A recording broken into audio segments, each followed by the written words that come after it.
მოგესალმებით, მე ვარ for lesson-ის მოდერატორი და ამ ვიდეოში დასწავლეთ თუ როგორ უნდა გავაკეთოთ Google საიტზე, როდესაც სიახლეს ვამატებთ, აქ არის ერთი ფანჯრიანი მენიუ, როგორც ხედავთ.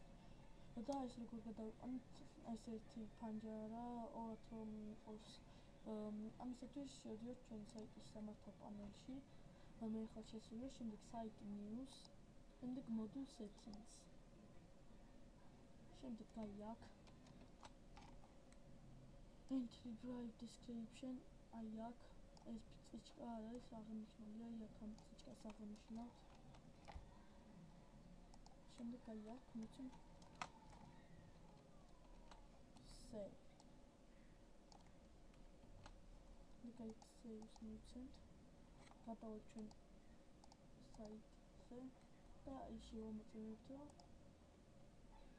სიახლოვე მართლაც ეს ვიდეო კურსი დასრულებულია, რაიმის გოგებებს შემთხვევაში შეგიძლიათ შემოგხსენებთ საიტზე for lessons.წერტილი იმზე და დატოვოთ კომენტარების სახით.